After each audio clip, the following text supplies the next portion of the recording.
Bonjour tout le monde, j'espère que vous allez bien. Je vous présente aujourd'hui Caroline Gauthier, Enchantée. qui vient de Marseille, C'est ça. qui est marseillaise, française, parce que là, présentement, on est au lac Beauport. Et la caméra est juste ici, Caroline, en passant, là, on regarde le petit trou ici, là. Des fois, on regarde à côté, mais c'est celle-là, là. Et on est au lac Beauport J'ai parce le droit que... de te regarder aussi, Oui, tu as le droit de me regarder, t'as le droit de me regarder aussi. Écoutez, Caroline a vécu, on appelle ça un éveil.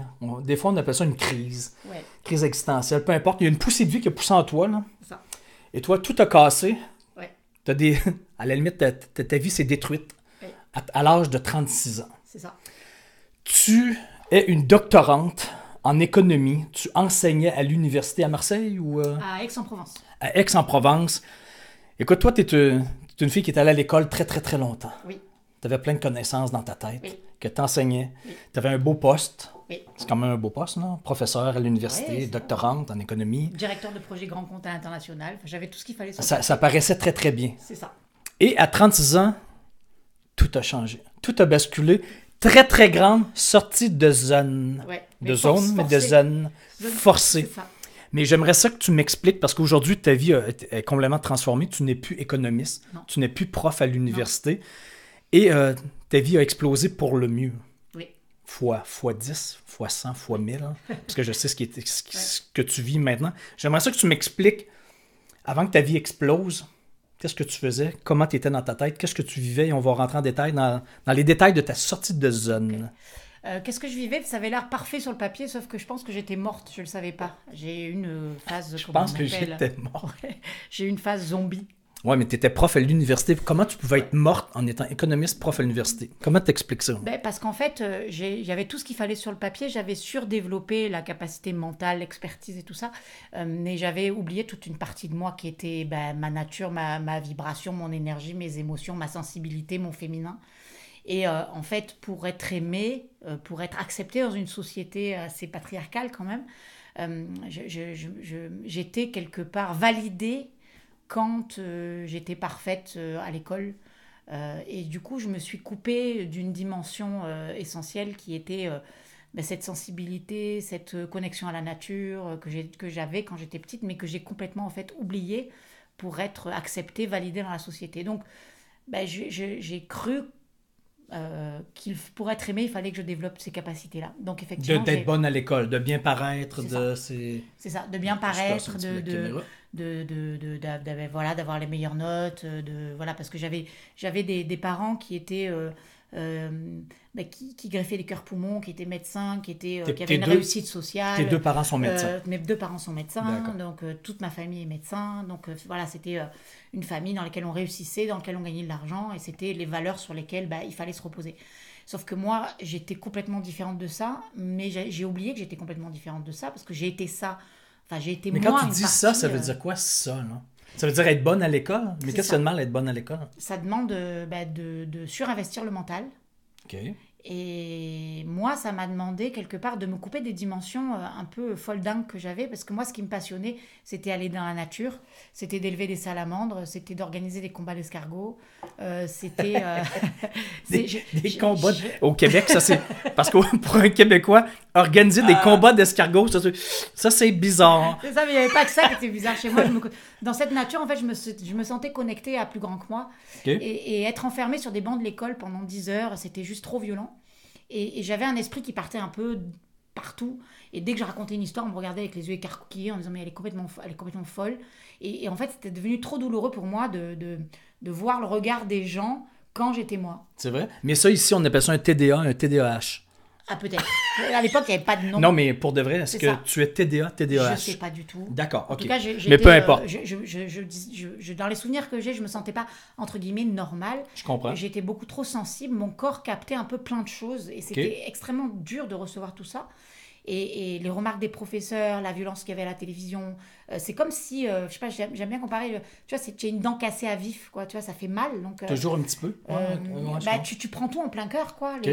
C'est comme si tout était ouvert et t'as pas de protection entre toi et l'extérieur.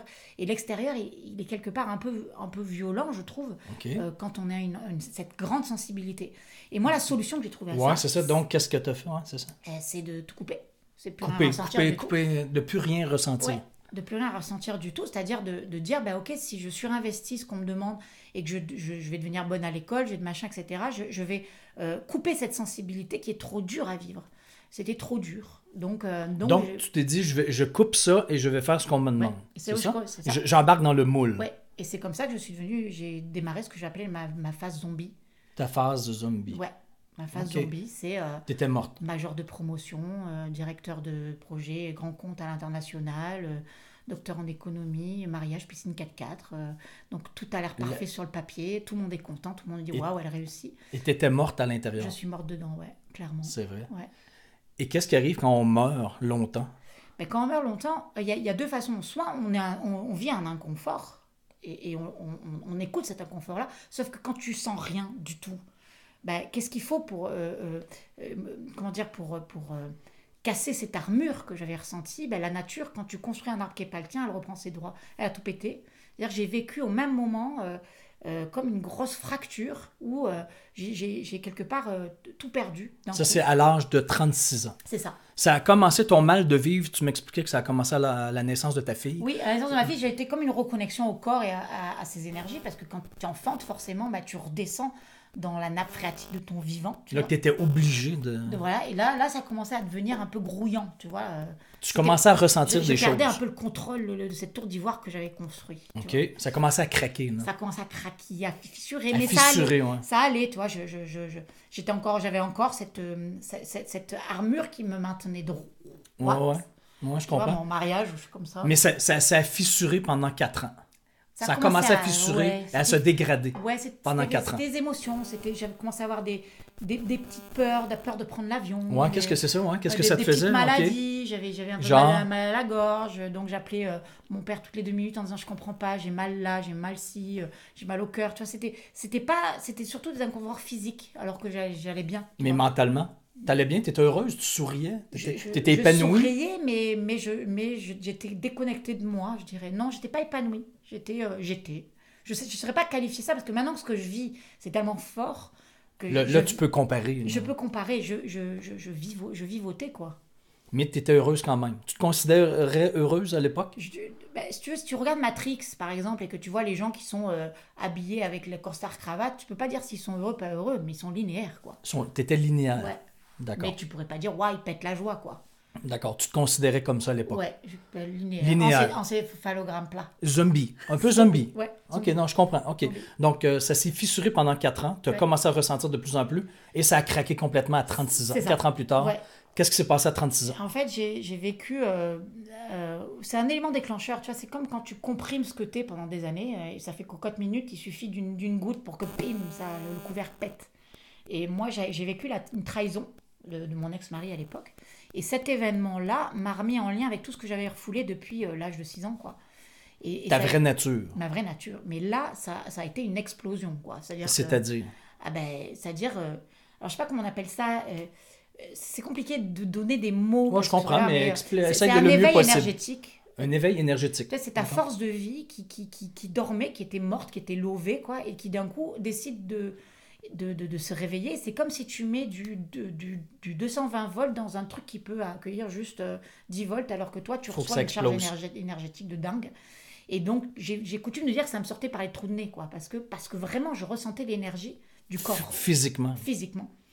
Mais ça a explosé littéralement. Du jour au lendemain? Mon corps a explosé, ma vie a explosé, j'ai divorcé, j'ai vécu une faillite financière, j'ai perdu mon job. Quand tu dis ton corps, est-ce que tu es devenu malade? Non, je sais pas comment expliquer ça, mais c'est comme si tu ressens tout ce que tu as refoulé et tu le sens dans tes tripes, quoi. Ça fait mal? Ça fait quoi? Ça fait comme des blocages, tu vois. Ça cherche à passer, mais ça passe pas. Alors ton corps fait des bonds. OK. Ouais, non, on va me prendre pour une folle, mais... non, mais vas-y. Cru, moi, à l'époque, tu vois. Et en même temps, tu vis des émotions fortes, tu vis la colère, tu te prenais pour la Vierge Marie ou quelqu'un de super parfaite, sauf que toi, tu découvres qu'à l'intérieur, tu as des haines, tu as des tristesses que tu sentais plus, tu as des peurs que tu sentais pas, tu as plein de dragons qui sont en train de réveiller alors que toi, tu essayes d'être parfaite et de tout contrôler. Sauf que tout ce que tu avais refoulé, là, ça remonte à la surface. Et en même temps que je vivais ça, je vivais aussi entre guillemets, des orgasmes spontanés, alors j'étais limite frigide. C'est un réveil du corps, c'est un réveil de cette fabuleuse énergie. Donc, tu vivais 2 extrêmes. Complet. complet. Quelque chose de très beau et de très souffrant. C'est ça. Très perturbant. Ben, souffrant parce que c'était ce que je voulais plus sentir, ce que je m'étais pas autorisée à sentir enfant, ce que j'avais là où il n'y avait pas eu la place. Là, ça s'est mis vraiment à sortir. Donc, en même temps que ça faisait mal, tu vivais des orgasmes. C'est ça. Non, mais c'est assez contradictoire, c'est ça. on s'entend. Ouais. Non, c'est juste... C'est en même temps. Mais si tu regardes l'arc-en-ciel, il est plein de couleurs. Tu vois, et l'arc-en-ciel, il naît quand il pleut et il fait beau en même temps. Mais par contre, c'est vivant et c'est magnifique. Un arc-en-ciel, il naît parce que tu t'autorises à être dans le vivant. Tu n'es pas en train de dire qu'il faut toujours qu'il fasse soleil. Non, il faisait soleil, en même temps, il y avait de la pluie. Et je vivais une palette d'émotions. Et je vivais toute la palette d'émotions qui pouvait exister sur Terre. C'était un réveil de mes émotions enfouies et de mon hypersensibilité, quoi. Et comme j'étais hypersensible, si vous mettez un couvert sur l'hypersensible, ça se multiplie par 250. Donc je peux vous parler d'aliens et en même temps de désir... tu vois, ça, je le vivais en même temps, mais c'était un réveil. OK, donc... Je ne sais pas si vous me suivez encore. Non, mais on continue. C'est pas fini, c'est pas fini. Ouais. Donc, tu as vécu une crise. Ce qu'on peut appeler une crise. Une crise. Mystique aussi. Mystique, spirituelle, à tous les niveaux, physique, de vie, financière. Tout. À tout. Il n'y a plus rien. OK, donc tu perds ton travail, tu perds ton mari, tu n'as plus d'argent, tu n'as plus rien. Qu'est-ce qui se passe après ça, là? Qu'est-ce qui se passe après ça? Tu te dis... Comment tu es devenu ce que tu es devenu aujourd'hui? Ben, c'est-à-dire que dans ce réveil de ce que j'étais, j'aime bien prendre des symboles, mais c'est comme si, tu vois, tu as construit un figuier alors que tu es une graine de pomme. Quand on te reconnaît, là, quand l'univers, entre guillemets, te fait vivre une série d'épreuves, alors je dis bien l'univers, c'est un mot un peu machin, mais quand tu dors... La matrice, appelle ça comme moi, j'ai cru qu'à un moment, on avait jeté un sort tellement il y a tout qui merdait, quoi. Mais en même temps, c'était juste mon énergie qui se réveillait. Et quand tu reconnectes qui t'es, ben, la graine de pomme, elle est sous terre. Elle est sous terre, ça grouille, il y a des asticots, il fait noir. Tu vois, donc c'est ce qu'on appelle la nuit obscure de l'âme. C'est juste une reconnexion à ton essentiel. Et cet essentiel-là, il ne se trouve pas forcément en haut d'une montagne. Là, pour l'occurrence, ça se trouvait dans mon ventre, tu vois, dans mes peurs, dans tout ce qui grouillait. Tu vois, et ce chemin-là, moi, j'ai commencé à dire, mais en fait, tout ce que j'ai construit, c'est pas moi, parce que ça recommençait à vibrer. Et je dis, ben, faut que je suive cette vibration-là. Toi, tu parles du saumon, mais moi, si tu veux, toi, c'était naturel, tu l'as toujours eu. Moi, c'était comprimé. Donc, le saumon, il s'est réveillé d'un coup, tu vois. Et il est là, il dit, putain, il va où ce saumon? Ok, moi, je suis un saumon. Là, tu réalisais que t'étais un saumon. Moi, je réalisais à ce moment-là, j'étais un saumon. Alors, moi, c'est je suis pas une économiste. Sauf que il n'y avait pas une étoile qui me guidait là, il n'y avait pas ni la source du saumon qui sait. Sauf que moi, si, quand même, j'ai vécu ce qu'on appelle une série de synchronicités. Au même moment que ces éveils, j'avais des rêves et le matin, je vivais dans la réalité comme des signes de ce rêve-là et j'ai commencé à suivre ces signes. Ça, on dirait que t'es folle. Ouais, on dirait que t'es folle. C'est ça. Ou t'as commencé à fumer du pot canadien, légal. Et ça, je raconte ça dans le roman que j'ai écrit, mais une série de synchronicités de fou. Et j'ai suivi ces synchronicités qui m'amenaient sur des terres.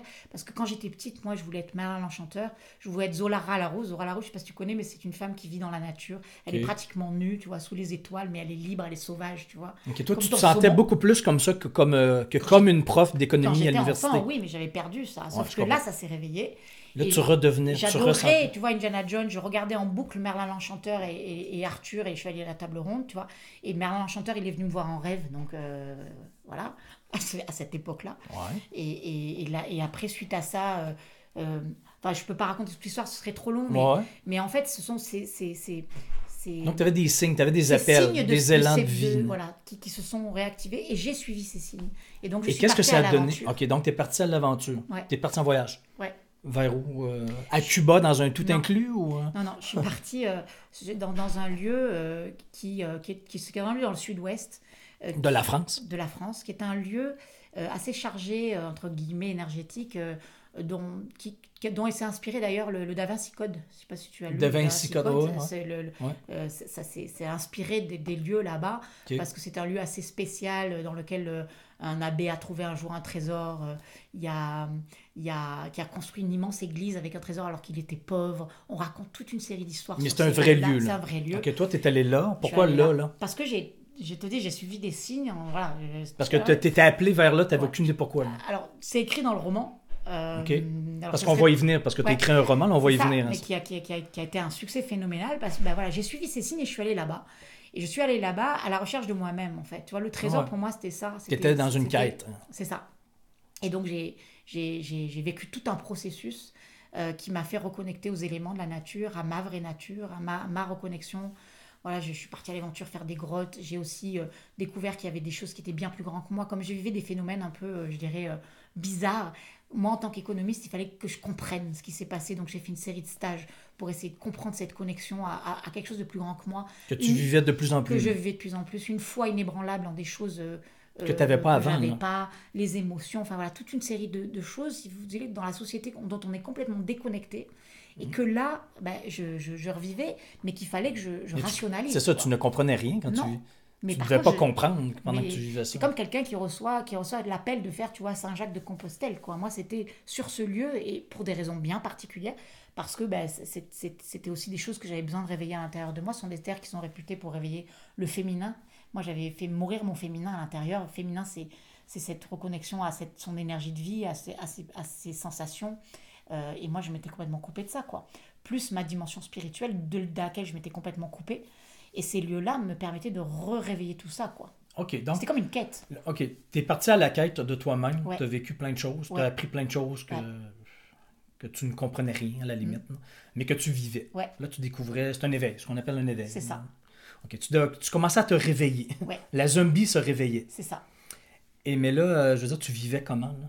Parce que l'argent, l'opinion des autres, les autres disaient quoi? Tu vivais comment? Ben, les autres m'ont pris. Tout le monde regardait ça, mes parents un peu. Tu sais, en fait, je me dis, je suis décidée de vivre ma vraie nature qui est de partir à l'aventure, de me reconnecter à plus grand que moi, Merlin Enchanteur, et puis je voulais aussi écrire. Les autres et disaient les quoi? autres disaient, n'importe quoi, quoi.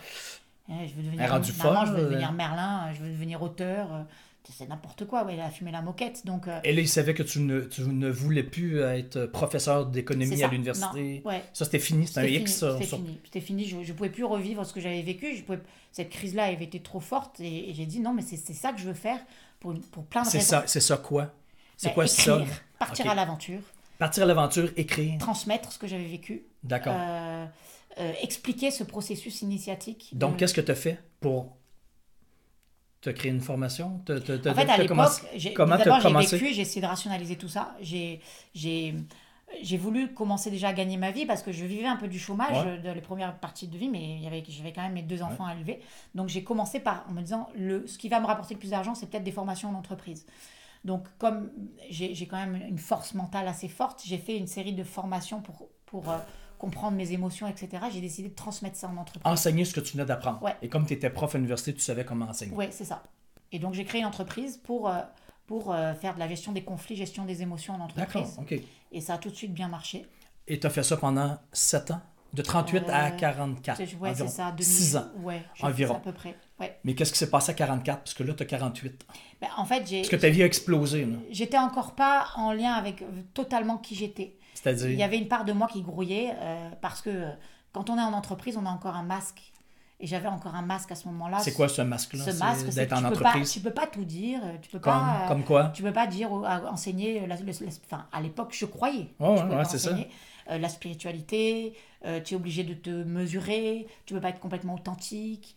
Donc, pour moi, j'étais pas allée au fond de qui j'étais vraiment. Encore. Et j'avais vraiment quelque chose qui poussait à l'intérieur de moi, qui avait besoin de sortir, qui était l'écriture de ce roman, qui mettait en mots tout ce que j'avais vécu depuis 10 ans. Et là, tu l'as publié, ton roman. Tu as Ouais. voulu publier, tu as J'ai appelé un voulu, éditeur. personne n'en a voulu. OK, là, parce que là, tu es rendu auteur best-seller. C'est ça. Tu as vendu 20 000 copies Oui, de ton livre. ouais. Ça, c'est 2 fois best-seller en Ouais, France. ouais. C'est fou. C'est Qui s'appelle comment ton Au livre? nom du corps. Au nom du corps. Donc, toi, tu es écrit là-dessus. Ouais. Sur ce que tu venais de vivre, au nom du corps, l'explosion C'est corporelle, ça, c'est ça. spirituelle, peu importe. Ouais. Et là, personne ne voulait l'éditer. Non. Qu'est-ce que tu as fait? Ben, qu'est-ce que j'ai fait? En fait, me suis servi des stratégies de marketing du net à l'époque. Puis j'ai aussi écrit des poèmes sur Internet qui ont fait le buzz tout de suite. Parce que toi, tu aimais ça, écrire des poèmes. J'aimais écrire. C'était pas stratégique. Non, celle-là, c'était pas du tout stratégique. Donc j'ai écrit des poèmes. Et ces poèmes-là ont fait le buzz. Et ces poèmes ont permis de vendre le livre derrière. Et puis derrière, après, me suis inscrit des programmes marketing pour créer des formations en ligne. En lien avec ton livre et En ton lien avec sujet, mon livre, ce que avec tu mon avais sujet, avec ce vécu. processus initiatique. Et ça a tout de suite marché, en fait. Parce que là, tu n'es pas encore édité. Tu t'édites Non. toi-même. Oui. Tu as vendu toi-même 20 000 copies C'est ça. par Amazon, Oui. le net. C'est ça. Et tu Amazon continues à vendre Net. Et encore. je continue, ouais, complètement. Ton livre continue à se vendre beaucoup. Ouais, complètement. Et, mais maintenant, là, je suis certain que j'entends des gens déjà penser. Là, ils se disent, OK, elle doit quand même être un petit peu pauvre comparativement à sa vie d'avant. Lorsqu'elle était professeure à l'université, qu'elle avait une belle carrière. Là, tu fais pitié. Là, je veux dire, tu as vendu des livres, mais tu dois être quand même pauvre un peu. Là.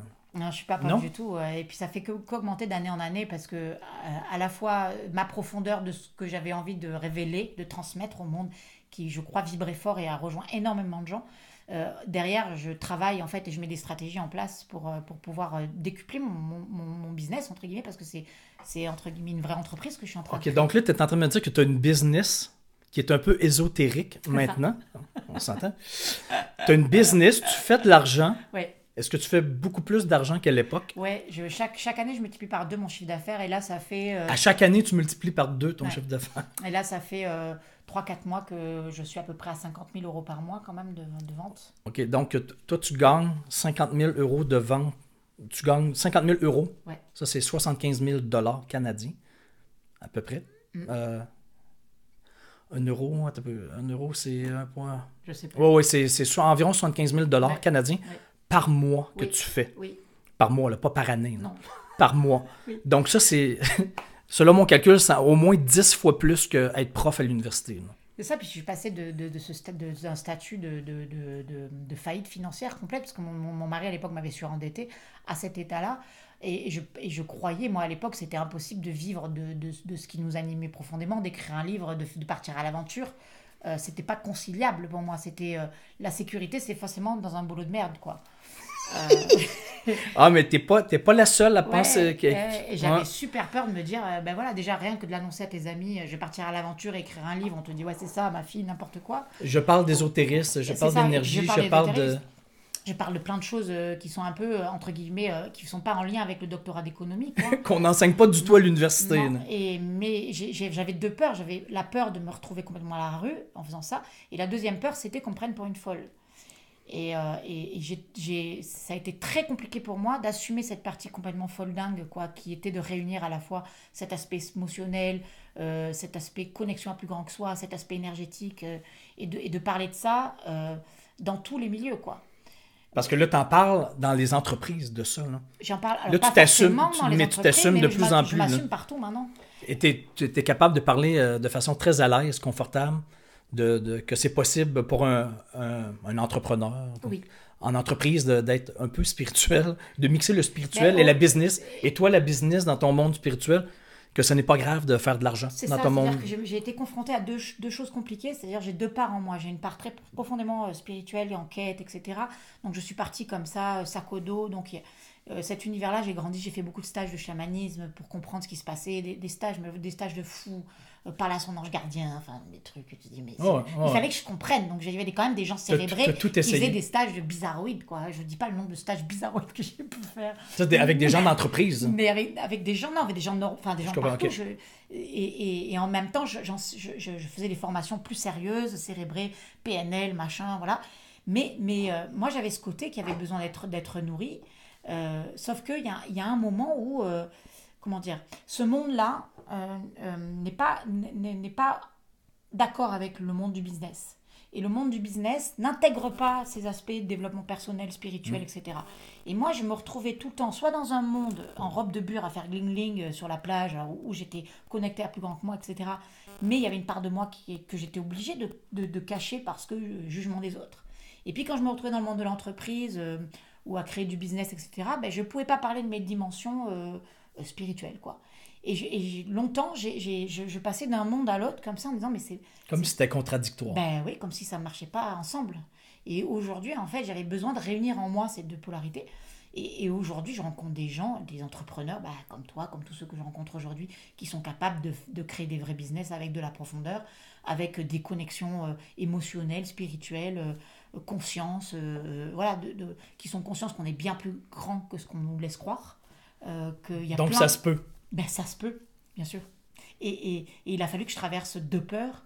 La peur d'être jugée dans les mouvements plus ésotériques qui vont me dire « Ah, elle gagne de l'argent, hein, c'est pas bien, etc. » J'ai encore des gens qui me disent « Ah oui, mais ce livre, c'est pas normal de faire autant d'argent avec. » Ce n'est pas normal de faire autant d'argent avec. C'est mal. Tu gagnes trop bien ta vie. C'est ça, alors que pour moi, on peut pas sauver le monde si on gagne pas d'argent, c'est juste pas possible. C'est-à-dire que quand je gagne de l'argent, je réinvestis ça dans mon entreprise, de sorte que ce message soit de plus en plus impactant pour aider de plus en plus de monde aussi à œuvrer comme ça et à plus grand qu'eux-mêmes, quoi. L'argent, c'est juste un moyen au service d'une fin. Faut-il encore savoir à quelle fin on a envie de le mettre. Moi, c'est pas pour m'acheter des Porsche, je m'en fous. Par contre, si je me sers de cet argent-là pour Venir au lac Beauport. venir au lac Beauport, créer des conférences, animer des choses, aider des gens, réinvestir, embaucher, enfin voilà, tout ça, je me sens complètement nourrie, donc c'est complètement conciliable. Et puis il y avait l'autre aspect aussi comment dire, de plus en plus aujourd'hui, j'aide des entrepreneurs à se reconnecter à ces dimensions-là, parce que ça leur donne énormément d'impact. De résultats concrets. De résultats concrets, soit au niveau émotionnel, parce qu'ils vont toucher des dimensions qu'ils n'osaient pas toucher. Et cette connexion à plus grand que soi aussi décuple énormément les business. Et je vois aussi cette perte de sens qu'ont beaucoup de gens qui sont dans les entreprises aujourd'hui. Donc j'anime des stages en pleine nature depuis pas mal de temps maintenant, 5-6 ans, où on descend dans les grottes pour trouver sa profondeur, dans l'obscurité pour reconnecter à son intériorité, puis on escalade des montagnes pour aller connecter à plus grand que soi. Enfin, on fait plein de choses, on se baigne dans les sources salées, des sources d'eau chaude, on reconnecte avec des éléments de la nature. Voilà, c'est ce côté Indiana Jones que je fais vivre aux gens, à la fois pour leur propre développement personnel, mais aussi pour leur business. Donc, qui est très, très, très conciliable. C'est ça. Contrairement à ce que plusieurs pensent. Voilà. Et mettre un peu d'exotisme dans cette rigidité, parce que cette folie-là, c'est la vie, quoi. C'est la vie. Et les gens ont soif, les âmes ont soif de ça. Moi, je sais qu'il y a plus de gens qui me font appel à moi, et j'ai des listes d'attente sur les stages. J'en ai pas fait là pendant un an. J'ai des listes d'attente de fous parce qu'ils ont soif de c'est pas du folklorisme, quoi. Non, c'est une réalité de part qu'on a à l'intérieur de nous, mais qui est oubliée. Moi, j'en ai pris plein à la gueule pour les reconnecter. Oublié et mal vu aussi. C'est ça. C'est mal vu. C'est mal vu. Et en fait, les gens, ces parts crient aujourd'hui. Elles crient, et les gens commencent à entendre hurler toutes ces crises qu'on vit. C'est ces cris-là qu'on entend de ces parts qui n'ont pas été entendues. Absolument. Écoute, maintenant que tu t'es assumé, que ta vie a explosé suite à une crise, qui au premier abord pouvait sembler très négative. Vivre une crise, c'est mal. La vie est contre nous. Pourquoi on vit ça? C'est ça. Je suis une victime. Pourquoi ça m'arrive? Mais c'était un tremplin pour vivre ce que tu vis aujourd'hui. Exactement. Écoute, on peut parler d'argent. Tu as multiplié ton salaire de professeur d'université par 10. Puis on s'entend que c'était quand même un bon salaire que tu gagnais à l'époque. Ta vie a complètement changé. Maintenant que tu t'es assumé, que tu as vu à quel point ta vie a explosé suite à ta sortie de zone et au fait que tu te sois assumé, qu'est-ce que tu te dirais à toi-même maintenant, que tu dirais à la fille que tu étais à 20, 25, 28, avant que sa vie explose? Qu'est-ce que tu lui dirais à elle ou à eux qui sont peut-être en train de vivre la période zombie que tu as vécue, qui était complètement déconnectée de sa vraie nature? Qu'est-ce que tu lui dirais? Le premier truc que je dirais, c'est qu'on n'est pas obligé de vivre des crises immenses pour démarrer. Moi, je sais que je m'en suis pris plein la tête. On n'est pas obligé. C'est le premier cas. Donc, écoute avant. Ça, c'est le premier point. Donc, quand on n'écoute pas, forcément, on est obligé d'en prendre plein la poire. Mais bon, c'est pas grave. Si jamais vous en prenez plein la poire, c'est que c'est juste. Donc, déjà, c'est juste. De sortir d'un statut de victime et juste de se reconnecter au fait que quand on vit ça, on est en lien avec des émotions qui nous appartiennent et qui font partie de notre propre histoire. La deuxième chose, c'est d'aller dans le sens de ses peurs. Parce que... C'est contre-intuitif, ça? Oui, c'est contre-intuitif, mais c'est la seule chose à faire. Aller dans le faire. sens de vos peurs. Ouais. C'est-à-dire que la plupart du temps, on se protège des peurs, c'est-à-dire qu'on se ferme aux émotions. On a ce qu'on appelle les mécanismes et les réactions du cerveau limbique qui sont tout sauf de la conscience. Face à un truc désagréable, on ferme tout. C'est un cerveau animal, préhistorique. Parce qu'on ne veut pas sentir. Et du coup, ce stratégie de protection, c'est de la domination, de l'attaque ou de la soumission ou du repli. Et ce sont des stratégies qui vont à l'encontre de notre vivant. Drivé par la peur. Alors que la seule chose à faire, c'est ouvrir, faire des petits pas dans ce sens-là. Justement pour comprendre que ce sont des véritables enseignants et que derrière il y a de l'énergie de vie qui est juste prodigieuse. C'est comme si cette énergie, c'est la princesse que vous avez enfermée dans un donjon, mais c'est clair que pour aller la délivrer, vous allez avoir besoin de traverser une forêt obscure et de traverser tout ce que vous vous autorisez pas à faire. Moi, ce que je m'autorisais pas à faire, c'était écrire, devenir auteur, parce que auteur machin, c'est d'être complètement folle. Surtout pas un ésotériste. Je suis prof d'économie. J'avais un dragon qui fumait, qui avait les cheveux en pétard et qui paraissait, le professeur Folding là. J'ai bien eu besoin d'assumer cette part-là, quoi, et de la mettre au jour. Et je voulais même, moi, quand j'écris mon livre, prendre un nom d'emprunt parce que tout le monde allait dire, mais en fait, elle est complètement folle, elle parle à Malin Enchanteur, elle parle aux arbres, mais c'est qui cette folle? Tu voulais l'écrire, mais tu ne l'assumais pas totalement. Pas du tout, par rapport au regard des je autres. l'assumais pas du tout. Et ça, c'était le dragon à dépasser, tu vois. Le dragon, c'était, bah ouais, mais de toute façon, tu vas finir pauvre. Tu vois, donc le prince charmant que j'avais à l'intérieur de moi, hein, j'avais aucun axe parce qu'il passait son temps à se barrer fuir. ou à crier. Ou il n'était pas très audacieux et courageux. Non, sauf à être en lien avec cette princesse-là qui hurlait depuis je sais pas combien d'années mais que personne n'entendait, tu vois. Donc, il y a un moment, il faut faire alliance entre ces deux parts, avoir un masculin vaillant qui décide de traverser la forêt et d'aller écouter ce que cette princesse a à lui dire pour enfin se faire un baiser et la réveiller, quoi. Tu vois? Et moi, ce que je retiens aussi de ton histoire, c'est que ce qui nous paraît fou, parce que toi, c'est un peu fou ton affaire, hein? Ouais. Je veux dire, c'était pas un changement de carrière normal ou je sais pas trop. Là, je veux dire, il n'y avait rien de logique. C'est un peu, comme tu dis, là, c'était fou. C'est très ésotérique. Si vous lisez le roman, accrochez-vous aussi. Non, mais ça marche très, très fort. Là. Mais moi, ce que je retiens, c'est... Tu sais, Harry Potter, c'est fou, mais ça a réveillé tellement de magie. C'est fou. La vie est magique. La vie et elle a fait beaucoup d'argent. Beaucoup d'argent. Et ça se peut. Parce qu'elle s'est autorisée aussi à réintégrer des dimensions oubliées qui font partie de nous, cette dimension un peu sorcière, ces mythes-là dont on est porteur. Parce que moi, c'est une vraie mythologie, presque, mon livre. Tu vois, c'est une histoire, on est sur des terres sacrées, ça grouille, il y a des symboles, ça fait partie de nous. Mais en même temps, c'est très concret dans ta vie. Ça. Là, tu l'as vécu. Ce n'est pas juste du paranormal farfelu. Non, c'est une vérité. Toi, tu l'as appliqué, tu l'as suivi, et voici ce que ça donne aujourd'hui, concrètement. Je veux dire, toi, maintenant, tu voyages partout dans le monde. Tu es ici au Canada, mais tu habites à Marseille. Et tu ne manques pas du tout d'argent. Ça l'a explosé. Tu es épanoui. Tu es en ligne. Tu es plus en cohérence avec toi-même. Exactement. Mais à l'époque, c'était fou. Là.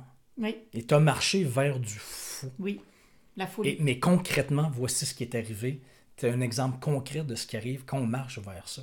Et on ne peut pas faire l'économie de ces peurs, des choses, parce que je veux dire, la vie, c'est tout sauf un encéphalogramme plat. Quand vous regardez la mer, de temps en temps, elle est calme, mais de temps en temps, il y a des vagues, quoi.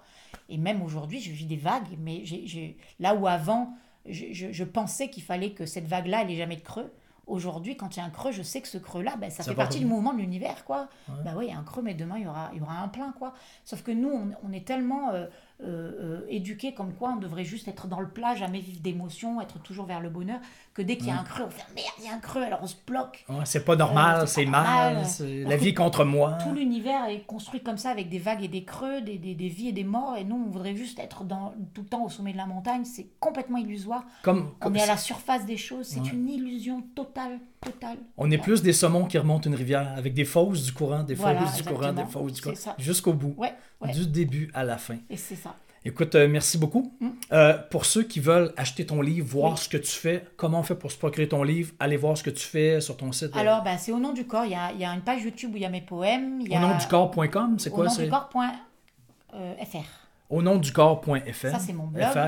Il y a la page YouTube aussi, où il y a les poèmes. Il y a sur le blog, il y a à peu près toutes les informations par rapport à ça. Hein, au nom du corps.fr. Ouais, d'accord. C'est ça. Donc, n'hésitez pas à écrire à Caroline. Écoute, merci beaucoup. Merci. Histoire très inspirante. Merci et merci assumez-vous. Là. Faites ce que vous sentez que vous devez faire. Même et si même si... Ouais, parce que de toute façon, c'est rendu légal. Fait que donc... non, mais c'est vrai, go, faites ce que vous avez à faire. Et la peur ne protège pas. Non. La preuve, c'est que l'humain a beaucoup plus peur d'aborder un inconnu dans un lieu public que de texter au volant d'une voiture. Alors qu'on peut mourir, mais on a beaucoup plus peur d'aborder un inconnu parce que ça, c'est... On ne sait pas comment il va réagir. C'est ça. Ouais, la peur du jugement, le regard des autres. Mon Dieu, que ça nous fait peur et que ça nous bloque. Hein? C'est ça. Tu as un exemple concret qu'il faut passer et transcender. L'opinion des autres. Exactement. Bravo. Merci beaucoup. Merci à toi de cette interview. Et à vous, je vous dis à bientôt pour une autre histoire inspirante comme ça de sortie de zone. Et d'ici là, allez mettre votre email sur mon site internet pour recevoir les bonus. Abonnez-vous à ma chaîne YouTube, sa chaîne YouTube. On se voit Instagram, Facebook, tout ça. Ciao, bye. À bientôt.